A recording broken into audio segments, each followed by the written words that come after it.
Good morning, sir. I'm G.U.L Fernando, and I'm here to do my Viva presentation. To begin with, let's see the topic: a comparative analysis of employing the communicative approach and grammar translation method in primary 1 classes for teaching the English language at a leading international school in Panadura. Let's take a look at the outline of the presentation: background, research problems, research hypothesis, research questions, objectives, purpose of the study, literature review, methodology, significance of the study, research philosophy, population, data collection, data analysis, ethical considerations, limitations, suggestions, and insights for future research. When it comes to the background, learning English in primary classes has proven to be a considerable challenge, especially for non-native speakers, due to various reasons. One of the significant concerns recognized is the existing teaching patterns used in the majority of schools. This research aims to conduct a comparative analysis of the following teaching techniques: communicative approach and grammar translation method. So the independent variables of this research are communicative approach and the grammar translation method. And students' performance will be the dependent variables. So the research employed these two techniques and taught the same research. Research employed these methods and taught the same lesson in 2 parallel classes, in grade 1A grammar translation method and in grade 1B communicative approach, to determine the most effective method for teaching the English language to grade 1 students. Why these methods have been employed for these researches? Language instructors in the year 2023 state that these methods are optimal for language learning, and these methods have been molded over the passage of time. The communicative approach states that utilizing a language in real-life communication allows students to engage in natural conversations which improve their vocabulary and language acquisition naturally, whereas grammar translation method emphasizes learning language through translation exercises. Each student possesses a personalized language style to learn. So as teachers, it's our responsibility to employ very effective methods that are useful. Why grade 1 is chosen for this research? It is hypothesized that children in this stage have the ability to perceive new vocabulary and retain information more swiftly and effortlessly. By utilizing effective teaching patterns, these aspects can be taught to them. It's proposed by linguists to start teaching grammar in this stage, equipping with effective activities. When it comes to research problems, the strategic use of proper teaching technique is crucial in teaching any subject, as it can affect children's performances at the exams. An exam curriculum, in comparison to the Sri Lankan government syllabus, can be complex and challenging for learners because of its inherent quality. Hence, the utilization of effective teaching techniques is imperative to enhance students' understanding of the lessons. There is a notable lack of researchers' findings on a suitable method for grade 1 students in Sri Lankan context. When it comes to research hypotheses, the following hypotheses will be tested. Alternative hypothesis: teaching methods can affect students' low marks for English. Null hypothesis: teaching methods cannot affect students' low marks. Alternative hypothesis: there is a significant difference between the grammar translation method and the communicative approach. And the null hypothesis: there is no significant difference between the two methods. When it comes to the research questions, how teaching methods can affect students' low marks for the English test? What is the most effective teaching method when communicative approach and grammar translation method are considered? And what is the positive impact of these two methods on students? And the objectives: to identify how teaching methods can affect students' marks, and to find out the most effective teaching method, whether it is grammar translation method or the communicative approach. To explore how the positive impact of these two methods work on students. Purpose of the study. The purpose of the research is to ascertain whether the teaching techniques can make a difference in producing good marks. It's hoped that this method will assist teachers to identify an optimal technique to teach to primary 1 students. When it comes to the literature review, Shacharjin has carried out research concerning the communicative approach, and he has involved secondary level students, and it has been done in Delhi. So there's a gap found in this research because he has involved secondary level students, but the current research that I do is involving grade 1 students, and this research will be done in Sri Lanka. And when it comes to Sri Lankan scholarly work, Dhanuvardhan has carried out research in Sri Lanka in 2021 based on the communicative approach, targeting the secondary level students. In accordance with his research findings, it advocates that activities in communicative approach frameworks learners to enhance their knowledge through the interaction, and it advocates that for Sri Lankan curriculum, as learners can utilize the interaction for creating new knowledge. But still, this research also focused on secondary level students, not the primary ones. You have your hard copy.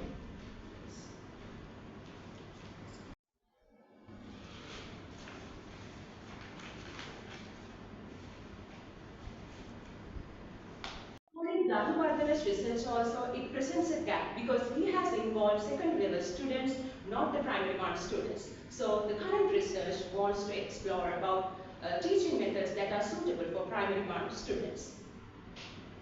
When it comes to the grammar translation method, LNT in 2015 elaborates that certain teachers continue to use GTM grammar translation method because for non-native speakers this method is optimal. So, but still in his research, it has not talked about its suitability for Sri Lankan context. So, the current research wants to uncover how these teaching methods can be effective for primary 1 classes and also for Sri Lankan classroom setting. And when it comes to Khan and Master's research, which was done about grammar translation method in 2018, it has involved 50 students in Pakistan. Again, this research has not been done in our country, in Sri Lanka, it's done in Pakistan. Also, he has involved grade 10 and 11 students. Again, this research shows a gap because it has not focused primary 1 students. A review of existing scholarly work resembling teaching approaches exhibits the significance of certain teaching approaches, yet most of the researchers have been executed infrequently for primary students.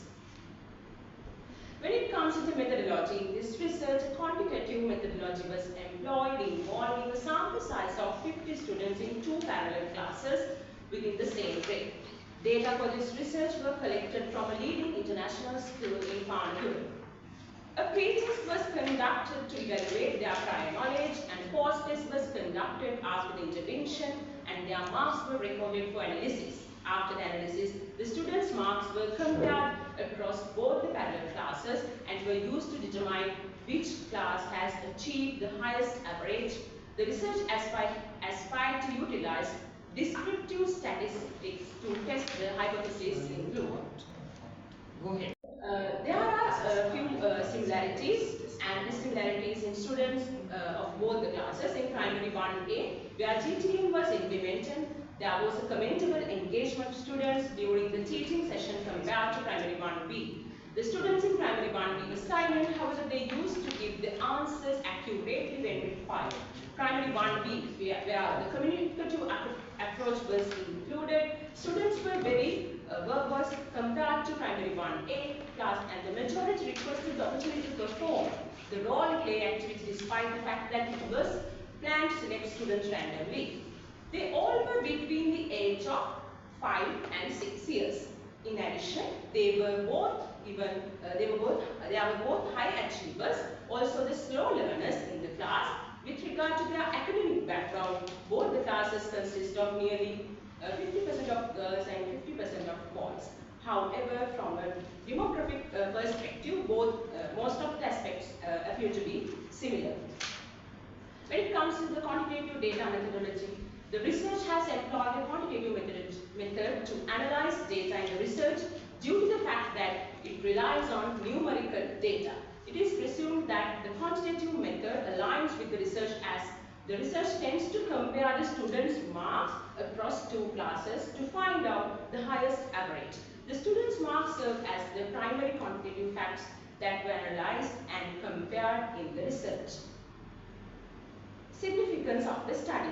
Regarding the significance of the research, it primarily aims to propose a suitable teaching technique that grade 1 teachers can utilize to teach the English language for primary 1 students. Moreover, via this research, one can observe how the correct teaching methods benefit the students and provide a solid understanding of a material. How can it positively influence students' marks in their tests? As a thorough understanding of material enables them to score with greater ease in their tests. Overall, the research findings will be advantageous for teachers to cater to all the types of students upon their distinct needs. When it comes to the research philosophy, under the research philosophy, the scientific background about the ontology, and this research falls into the positivism. It also analyzes the nature of reality. Ontology is segmented into two parts, objectivism and subjectivism. Objectivism means the external circumstances of the objects and its understanding process. When it comes to subjectivism, it's a perspective created from beliefs and interpretations. So this research falls into the objectivism given that the research has employed a quantitative method.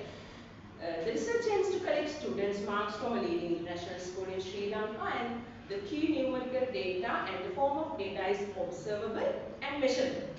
Therefore, the research type is objectivism. When it comes to the population, the research consists of population of 50 students in primary 1A and primary 1B classes. The pre-test and post-test were conducted for the students in these two classes. In the discussion on implementation of this research, the students were taught the simple present tense for 3 weeks. This includes 2 periods per week. They had 40 minutes per period and 2 periods were taught per week. Thus, they were taught for 3 weeks within 6 periods. In the first week, they were taught what simple present tense are. By utilizing 2 periods, in the first week, they were taught how to identify the verbs in a written context. Included in the teaching aids were a video, the pupil book, and whiteboard. In the second week, they were taught how to create the sentences, adding s to the verbs according to the subject, and in the third work they were taught the usage of the simple present tense in day-to-day life. When it comes to the data collection methods, to evaluate their prior knowledge, initially a pre-test was conducted, thereafter a post-test was given after the teaching sessions. The post-test paper consists of writing questions, and the paper is more aligned with the structure of the pre-test paper. The question paper comprises 5 types of questions, including underlying questions, matching questions, filling the blank questions, etc. Data analysis techniques. Marks for each test were undertaken to determine the base in which students of each class scored. It's projected to analyze data employing descriptive statistical methods such as mean, median, mode, etc.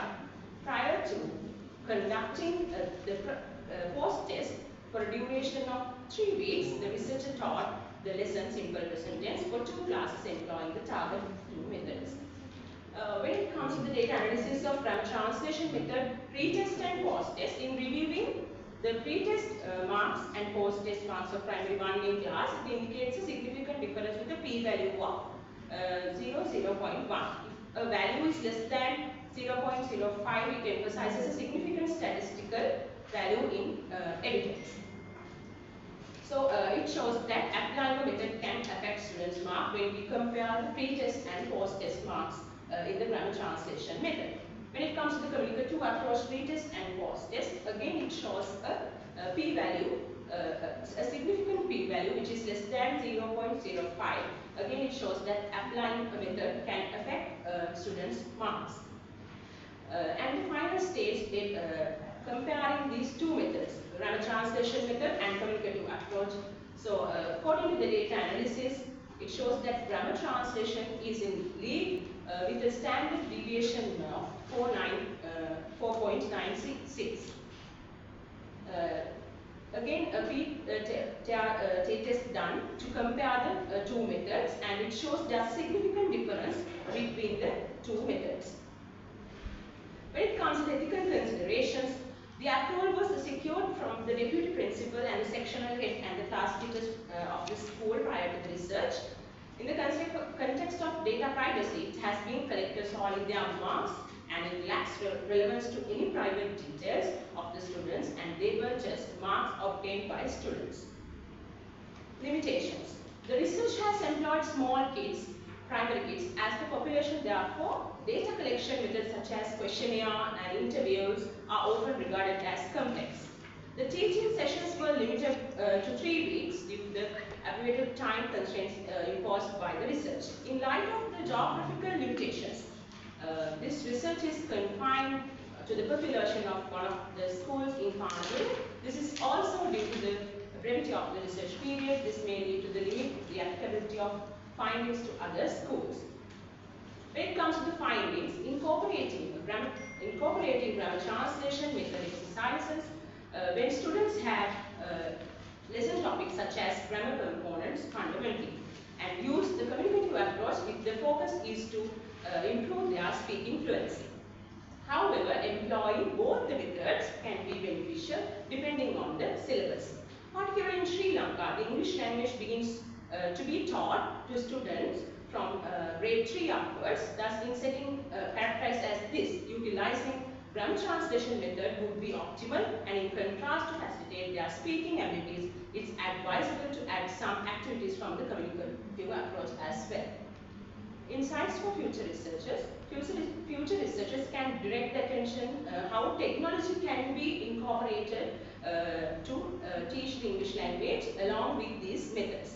Also, future research can interview teachers and also inform them, conduct some workshops to take ideas from teachers whether they are aware of these teaching methods. These are some of the pictures of the evaluation paper given and the activities that they did in the class and the teaching aids used. And this is their textbook, Nelson English. And this is the consent letter taken from the school. These are my references.